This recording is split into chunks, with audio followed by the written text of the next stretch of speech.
El- ahí, ahí está. Disculpe. Son vistos como feos y malos en comparación a estos otros grandes mamíferos. Entonces, en parte por eso nosotros buscamos nada, responder a ese problema estudiando pequeños mamíferos y extinciones en pequeños mamíferos. Ahora, cuando uno estudia extinciones, se busca identificar variables biológicas asociadas a las especies que se extinguen o a las que sobreviven. Es decir, ¿por qué en este contexto en el que todos los clados de seres vivos del mundo están afectados por la antropización y están tendiendo a la extinción, algunas especies ya se han extinto, otras tienen extinciones locales y otras están sobreviviendo por ahora, ¿no? Y entre la miríada de variables que se han señalado, el tamaño corporal es una de las más estudiadas. Ahora, la mayor parte de estos estudios que relacionan extinciones y tamaño corporal se han hecho en megafauna, sobre todo en el Pleistoceno, o también en la actualidad se estudia el tamaño corporal en mamalia en general, pero no tanto en pequeños mamíferos. Hay muy pocos estudios que incorporan pequeños mamíferos y prácticamente ninguno que se centre específicamente en este grupo. Y pensamos que, dado que los pequeños mamíferos tienen ciertas características biológicas particulares, es interesante preguntarse si también el tamaño corporal es importante en la explicación de sus extinciones. Ahora, puntualmente, nosotros decidimos abordar este problema desde una perspectiva evolutiva relacionada a la adaptación, que relaciona el tamaño corporal y la dieta. Esencialmente, en mamíferos hay dos tipos de estrategias dietarias: las especies especializadas en dietas de alto contenido proteico y en dietas de bajo contenido proteico. En el caso del alto contenido proteico, se tiende a tener tubos digestivos menos desarrollados, intestinos más cortos, ciegos, más pequeños, mientras que las especies de dietas de bajo contenido proteico tienden a tener un mayor desarrollo del sistema digestivo, y esto se asocia a que la dieta de alta proteína sería la condición ancestral de los mamíferos, mientras que adaptarse a una dieta de bajo contenido proteico, de alto contenido en celulosa en general, requiere simbiosis con bacterias celulolíticas que permitan degradar esta celulosa para poder digerirla, y esas bacterias tienen que hospedarse en un sistema digestivo más grande, también de tránsito más lento, que requiere todas estas adaptaciones. A su vez, también vemos diferencias en los dientes y la estructura de los cráneos. En general, los mamíferos con dietas de alto contenido proteico, si bien pueden tener dientes especializados relacionados a la captura de las presas o al procesamiento en cierta medida, no tienen el grado de desarrollo de los molares que tienen las especies especializadas en dietas de bajo contenido proteico, donde, por ejemplo, en las ovejas vemos una mayor cantidad de molares, de crecimiento continuo, y también una mayor robustez en el cráneo, con sitios de inserción para la musculatura masticatoria más desarrollados, que permiten soportar las demandas mecánicas de masticar pastos un montón para aumentar la superficie de exposición para que la puedan degradar las bacterias después. Entonces, en este sentido, todas estas adaptaciones del sistema del tubo digestivo, del cráneo, llevan a un mayor tamaño, y vemos una cierta asociación entre tamaño y contenido proteico de la dieta en toda la red mamaria. Acá, por ejemplo, tenemos mamíferos más chiquitos que también tienden a dietas de bajo contenido proteico. En el caso de la ardilla, no comen carne, pero bueno, la carne no es el único ítem que tiene alta proteína, y lo mismo con baja proteína, no son solo pastos y hojas, también pueden ser flores, tubérculos, frutas. Pero esta es la línea. O sea, a medida que la especie se especializa en comer menos proteína, tiende a aumentar de tamaño. Y nunca vemos, por ejemplo, un carnívoro tan grande como los grandes herbívoros. Polígonos, perdón. Esta misma tendencia se ha descrito en cierta medida en muy pocos trabajos que hay en roedores, donde vemos también que los más pequeños tienden a dietas de alto contenido proteico y los más grandes a dietas de bajo contenido proteico. Para que tengan una idea, este más chiquito pesa unos 15 gramos y la especie más grande unos 300. Y también vemos diferencias en la especialización del tubo digestivo, donde esto en realidad ya derrotado, es un nivel de especialización del ciego, donde se ve que hay un mayor grado de desarrollo, con mayor cantidad de pliegues, que pueden hospedar más bacterias en las especies con dietas de menor contenido proteico. Y vemos, es un poco, no es tan visible en la diapositiva, pero sí se ven diferencias en la robustez de los cráneos, el desarrollo de los molares, que apuntan al mismo sentido de adaptación que veíamos en mamíferos en general. Todo esto dentro de roedores. Entonces, nosotros estamos interpretando que podría darse una tendencia similar dentro de micromamíferos en general, que incluye roedores y también otros taxones, que no son roedores que no han sido tan estudiados. De hecho, fue bastante difícil conseguir esta bibliografía en primer lugar, así que es lo que hay. Ahora, dentro entonces de este contexto donde se ven diferencias en tamaño relacionadas a las adaptaciones a dietas de alto y bajo contenido proteico, y que esto se ve replicado también en roedores, lo que nosotros planteamos como hipótesis es que, dada esta tendencia a la adaptación, si tuviéramos una especie de pequeño tamaño con una dieta de menor contenido proteico o una especie de mayor tamaño con dieta de alto contenido proteico, estaría en una relativa desventaja, o sea, como si fuera un valle de fitness, en relación a su tamaño y su dieta respecto a los demás. Y en este contexto en que se están extinguiendo tantas especies, serían las primeras en extinguirse. Esa es la hipótesis de la investigación.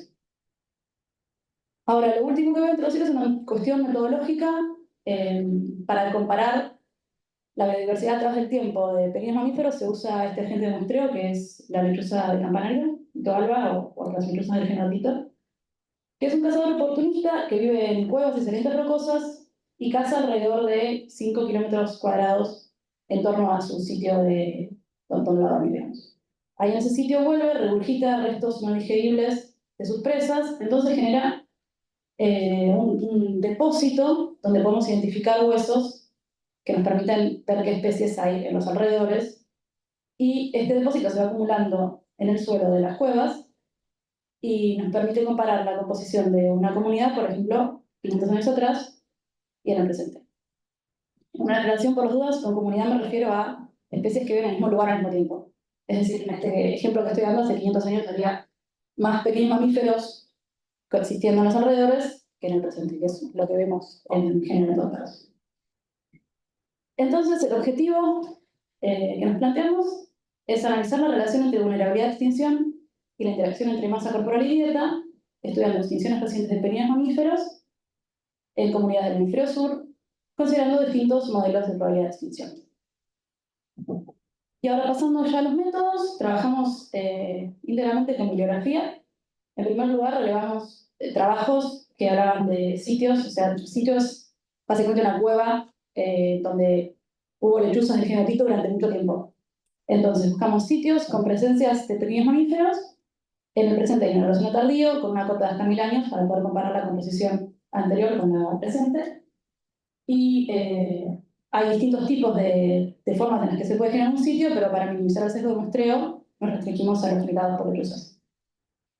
A partir de esta información generamos listas de especies y nos restringimos solamente a las especies nativas, no voladoras, con un peso promedio adulto menor o igual a 1 kilo, porque en realidad es una cota que pone la lechuza y quizás caza un juvenil o una cría más pequeña de una especie más grande, pero para minimizar el sesgo de muestreo hicimos una línea de corte. Y a partir de estas listas, la información podía variar, pero transformamos todo a presencia-ausencia. Trabajamos con 26 sitios del hemisferio sur, que fueron 17 de América del Sur, 4 de África y 5 de Australia, y en total fueron 406 observaciones de más de 100 especies distintas. En cuanto a las variables biológicas, además de esta información de presencia y ausencia de sitios, usamos datos de masa corporal y de dieta. Para la dieta, lo que hicimos fue resumir la información disponible para cada especie como el ítem más representado en la dieta, y después separamos a esos ítems en alta y baja proteína. Y combinamos estas dos bases de datos en una base de datos de extinciones sobre la que analizamos probabilidad de extinción usando regresiones lógicas. Ahora, en cuanto a la variable de masa corporal, tamaño, peso, que son términos que estoy usando de manera intercambiable porque indican un poco lo mismo, a pesar de que no son formalmente lo mismo, usamos dos tipos de variables. Por un lado, el peso absoluto, que definimos, el peso adulto promedio, le dimos el nombre de peso absoluto, es la idea que todos tenemos de peso, cuánto pesa una especie. Pero también teniendo en cuenta lo que habíamos planteado en la hipótesis de que estaría en relativa desventaja, por ejemplo, el insectívoro más grande o el folívoro más chiquito, pensamos que sería interesante generar un estimador de tamaño corporal que tuviera que ver con su dieta y comunidad, o sea, con cómo localmente está posicionado una especie. Ahora explico eso porque es un poco más complejo. Por ejemplo, en esta comunidad, si separamos las especies en las de dietas de alta y baja proteína, fíjense que el más grande es el Paul, que está ahí en la esquina. Entonces, este ratoncito tiene un peso más o menos promedio para su grupo dietario, o sea, de los de alta proteína, está más o menos en el medio. Entonces su peso relativo es más o menos cero. Eso significa que está en el medio, que no es ni el más grande ni el más chiquito. En cambio, en esta otra comunidad hipotética, que sería un subconjunto de la anterior, esta misma especie es la más grande de las de alta proteína, entonces estaría en relativa desventaja. O sea, en este contexto en el que se extinguen los más grandes, en la primera comunidad se extinguiría el quol y en la segunda se extinguiría el ratoncito. Para ver si esto está sucediendo es que definimos esa variable. Y pasando a los resultados, entonces empiezo primero con peso absoluto. Para alta proteína vimos un aumento de la probabilidad de extinción en función de la masa corporal. Es decir, perdón, una cosa más. Y este modelo fue estadísticamente significativo. Eh, entonces vemos que a medida que aumenta el tamaño, aumenta la probabilidad de extinción y tal como habíamos predicho, los pequeños mamíferos de mayor tamaño con dietas de alto contenido proteico, que hipotéticamente estarían menos adaptados a su dieta que los de pequeño tamaño, son los que se extinguen más. En baja proteína vemos una tendencia opuesta, esto también fue estadísticamente significativo, y en este caso, a medida que aumenta el tamaño, partiendo de una probabilidad de extinción basal de más o menos la misma para los del 25-30%, la probabilidad de extinción desciende, o sea, la especie se empieza a encontrar como cada vez más adaptada a una dieta de bajo contenido proteico, entonces se extingue menos que las más chicas. Y esto es un comentario estadístico, pero comparando los parámetros de estas curvas, las pendientes son estadísticamente diferentes. Es decir, esa tendencia que vemos de que en un caso aumenta y en otro disminuye la probabilidad de extinción en función de la masa corporal es algo estadísticamente significativo. Ahora, en peso relativo vemos resultados consistentes pero distintos. En alta proteína, a pesar de que la tendencia es positiva, esta significancia estadística se pierde y se plancha bastante. Entonces, en realidad no podemos afirmar que aumente la tendencia a extinguirse de las especies a medida que aumenta su peso relativo. Es más o menos igual para los de mayor y menor peso relativo. Pero en baja proteína tuvimos el mejor de todos los modelos que analizamos, con una pendiente eh, más pronunciada, un menor intervalo de confianza y un grado extra de significancia respecto de los otros modelos que han sido significativos. Ahora, al comparar en este caso el modelo de alta y baja proteína, al ser tan malo el de alta proteína, no nos dieron estadísticamente diferentes, pero igual nos parece importante destacar que el modelo de baja proteína de peso relativo es el mejor de todos los modelos analizados. En conclusión, entonces, pudimos modelar probabilidad de extinción en función del tamaño, observando tendencias opuestas para pequeños mamíferos con dietas de alto y bajo contenido proteico. Los modelos de peso absoluto permitieron discernir mejor entre distintas tendencias, que es donde vimos las tendencias positivas y negativas. Pero los de peso relativo generaron una mejor curva para baja proteína. Y esto es algo que nos parece interesante porque el fin último de este trabajo es, además de comprender las extinciones holocénicas, poder predecir qué es lo que va a pasar en el futuro próximo, porque el Holoceno tardío es un contexto que permite entender el presente también. Entonces, tener un mejor modelo quizás nos permitiría hacer mejores predicciones de una realidad actual a extinción futura.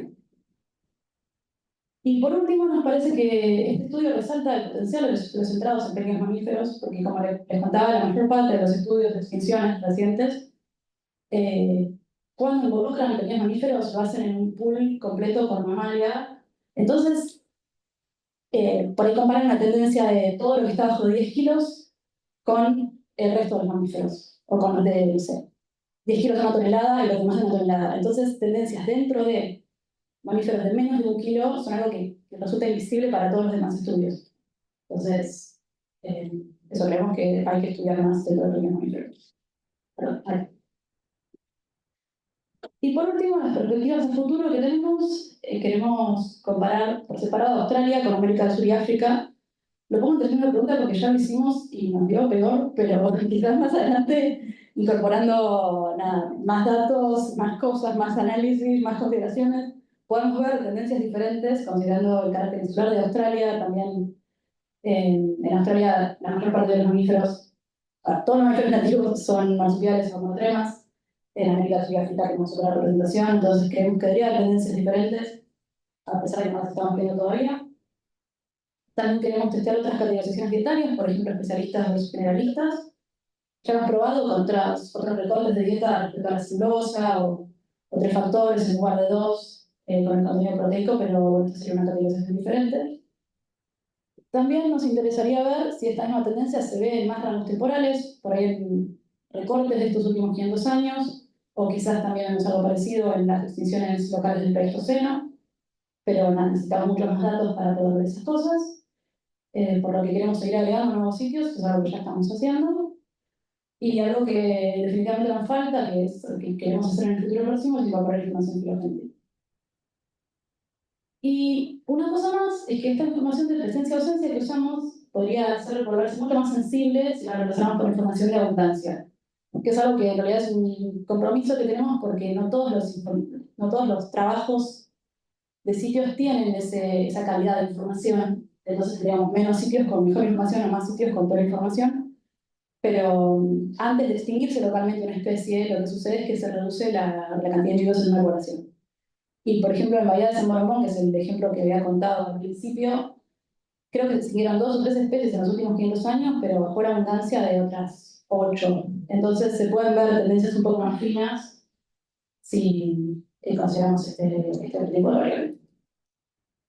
Y bueno, como les contaba, el fin último de esta investigación es poder predecir especies que actualmente estén en riesgo de extinguirse en el futuro cercano para, idealmente, guiar políticas de conservación y evitar esas extinciones. Así que bueno, eso es todo. Muchas gracias por escuchar, gracias a las organizadoras por la organización y al equipo no docente de la facultad por permitir que estemos acá. Y también quiero agradecer a todas las instituciones y sociedades que permitieron desarrollar esta investigación. Así que estoy abierta a preguntas y si quieren quedar en contacto o hacer una pregunta un poco más compleja, también me pueden escribirme. Muchas gracias.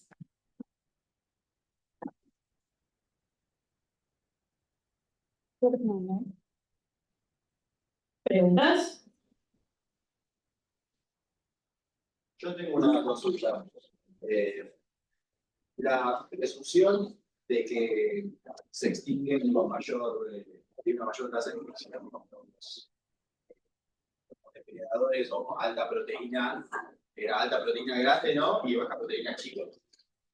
Sí, ahora. Hola, ahí está, ok. Eso se corrobora con lo que han encontrado ustedes en las egagrópilas, digamos, los restos esos que dejan las lechuzas. ¿Han observado una tendencia donde especies que estaban hace 500 años y no ahora, por ejemplo, eran justamente especies, por ejemplo, relativamente carnívoros relativamente grandes o herbívoros relativamente chicos, o no se ha observado eso? No sé si entiende la pregunta, sí. No, sí. O sea, igual los datos de la rótula son de bibliografía. Claro. Uno de mis autores trabajó con eso justamente, pero sí, de hecho la curva que mostré al final es otra forma de mostrar esa información que estás preguntando. Sí vemos que desaparecen los roedores o los mamíferos de dietas de alto contenido proteico que son más grandes y los de bajo contenido proteico son más chicos. Y de hecho este trabajo derivó del Bahía de San Borondón, donde veíamos, solo analizando ese sitio, que aparecía como un espacio vacante en el medio. Y nos preguntamos por qué podía hacer eso y de ahí generamos esta hipótesis. Ok, está bien. Tengo una duda. Porque empezaste la charla un poco introduciendo la idea del impacto antrópico, ¿no? Digamos, de evolución a través de los últimos 500 años, la influencia del hombre en las extinciones de estos pequeños mamíferos. Pero después todo tu análisis va como para el lado de las ventajas de las variables biológicas, claro, de la dieta en relación a la masa. No sé si ya has ido para el lado de, bueno, cuál es la relación entre las variables respecto de lo que vos podés presumir que es cómo esas variables están interactuando con las variables antrópicas, ¿no? El impacto en el ambiente o no sé. Sí, sinceramente no, en las conclusiones no estaba, pero entiendo, no. No sé si ya fuiste para ese lado, si ya tenés... No fuimos para ese lado, sinceramente, porque esta fue la primera idea que tuvimos y dio bien. Entonces, por ahora estamos explorando esto. Pero hay básicamente dos formas de aproximarse a entender el fenómeno de las extinciones. Todos los biólogos que trabajan en este tema saben que el factor que genera las extinciones es el impacto antrópico, pero como te decía, la pregunta está en si en ambientes impactados podemos identificar variables intrínsecas a las especies que destacan unas por sobre otras. Igual, puntualmente en pequeños mamíferos, yo creo que porque están tan poco estudiados, algunos autores dicen que no, que las variables intrínsecas no son importantes, que solamente importan las extrínsecas porque tienen por el home range más chico, entonces si las afectas en el ambiente no tienen posibilidad de moverse de ahí y sobrevivir en otro lado. Entonces, no quiero decir que ya se hizo porque creo que son aproximaciones muy superficiales, pero nosotros buscábamos ver un poco la otra cara. Igual sí hay la otra forma de aproximarse al problema es pensar en todas las variables que pueden afectar y poner un metaanálisis considerando todo, pero ya es otro tipo de pregunta. O sea, por un lado, nada, como primera pregunta biológica yo creo que es un poco más, no sé, menos interesante. Correr una base de datos y fijarte cuál te da mejor puntuada que hacerse una pregunta biológica, armar una base de datos a partir de eso y fijarte si se refuta o no la hipótesis que estás planteando. No sé si responde tu pregunta. Igual sí, en futuro también si queremos incorporar variables del ambiente. No, totalmente, respondiste,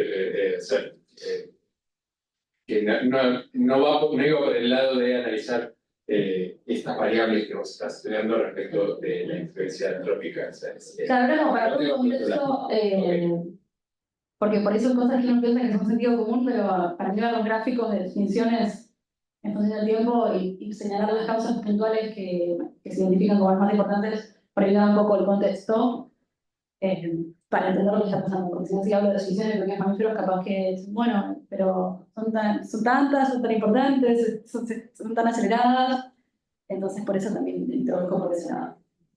Gracias. Una pequeña, respecto a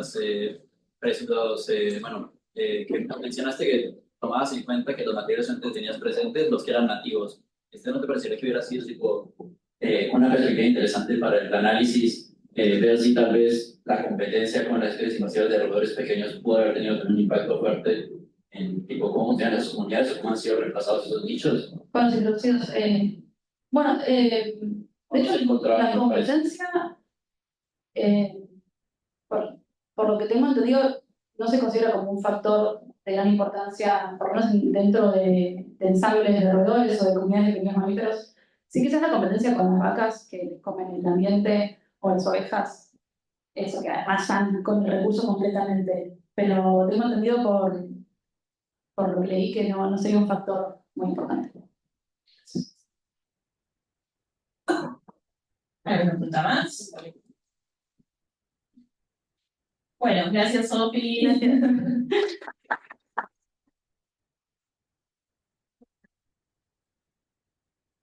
Bueno, ahora tenemos un censo de almuerzo hasta la 1:30.